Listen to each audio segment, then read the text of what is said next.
What's going on, guys? Christian Anto here with Team Elite FTS and Illiana Power Asylum. Video today. Stop ruining strength means. The reason that this video even came into my mind this past weekend, so about 4 days ago, a very well-followed lifter made a post, a very broad stroke post, and it was overwhelming to me in the comments section of how many people were discussing, and for lack of a better term, debating, because it can't even really be a debate, because the individuals that were talking about this statement didn't even understand the terminologies that they were using.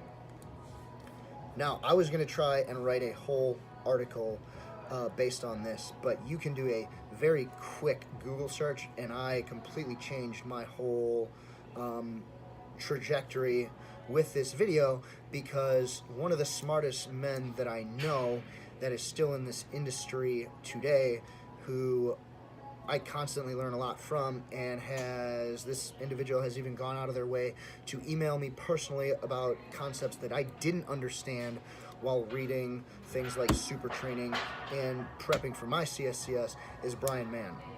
Now, one easy search dated back to 2013, where he did a extremely good article on this on Elite FTS, okay? Strength, speed, and speed, strength. All day, every day, you hear people say, oh, easy, oh, speed, oh, I'm doing speed work. You're not. And these terminologies need to be understood to some capacity for individuals to actually get stronger, okay? Strength, speed, and speed, strength are means of strength. They are drastically different. You can train them drastically different. And the thing that people get caught up on is the percentages. I'm guilty of this too. Most people think there is a standard percentage base that you need to be in to train these modalities. That's not necessarily inaccurate. However, these percentages are generalized off of meters per second. So they are actually using a velocity-based measurement to come up with these generalized percentages. And I feel that especially nowadays, I shouldn't even say these, raw lifters, because that's the popular thing to do right now, are seeing a weight move moderately fast, and they correlate that with speed, okay? Strength speed, you will move heavy weight fast or moderately fast. Speed strength, or to kind of hone in on it even a little more, dynamic movements, that's speed strength. So let's go back to the conjugate system. You will hear tons of people throw around the percentage numbers of 50 to 60%. Okay, for their speed work. Oh, bro, speed work day, dynamic effort day. Oh, I move it so fast, I should go up. The basic definitions of strength, speed, and speed strength. Okay, speed strength. Speed in conditions of strength. Strength, speed. Strength in conditions of speed. For speed strength, or explosive dynamic movement, you're moving as fast as possible between 25% and 40%. Now, I want to pause here for a second. I want you to take an honest step back from your training and think the last time if you tried running a conjugate sequence method and you used 25 to 40%. You would probably think that's a waste of time. Okay, now let's add in accommodative resistance to 25 to 40%. You would still probably think that's a waste of time. Why am I kind of blatantly putting this out there? Because I've made that same mistake before. Okay, I'm actually going to take responsibility. In my whole last training phase, when I was doing dynamic effort stuff, my percentages were too high. Okay, on 2 of the days. So 3-week rotation, 2 of my 3 weeks, the percentages were too high. And I was using a significant amount of accommodative resistance, 120 pounds worth of accommodative resistance at the top end. Okay, so I'm making this video because I can fall into this category and I can talk shit on myself, but I'm also going to talk shit on the drastic misunderstanding of these concepts. So, strength speed, moving heavy weight as fast as you can, typically falls in the 60% range. I can't tell you how many dynamic effort days that I see starting at the 60% range and going up from there.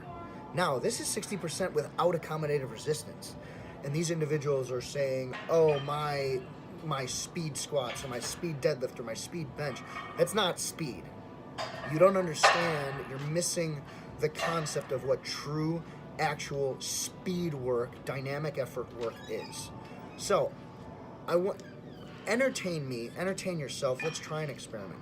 For the next 3 weeks, I want you to waive anywhere between 25 and 40% of your 1 rep max and add some accommodative resistance.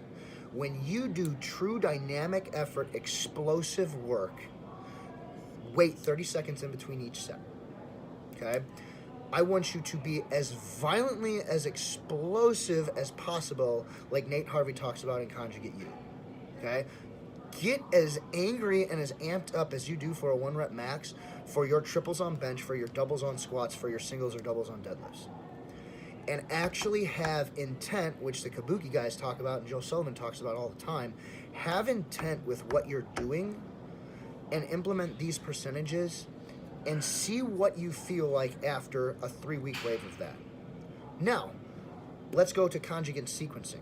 You have a max effort day, you have a repetition effort day, and you have a dynamic effort day.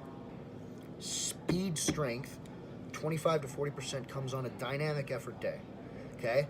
Repetition effort can fall under strength speed because you should be able to rep out 60%. So, now you can concurrently use these methods in whatever system that you want. Just make sure you're understanding the means of strength, these modalities of speed strength and strength speed properly. They are different. They have a drastically different stimulus effect on the body. And if you're not training them, you're doing yourself a disservice. I know I have in the past. And just experiment with it. If you have any questions, if you have any comments, you can email me at the number 19, canto85@gmail.com. You can comment on this article. I will bring up one other point before I close. Referring back to Brian Mann. His article, which I'm going to post in this post, and I highly suggest you guys check it out, 87 shares. Okay, now, I don't know the direct grasp of this. He got a lot of good comments on it, but this was all the way back in 2013.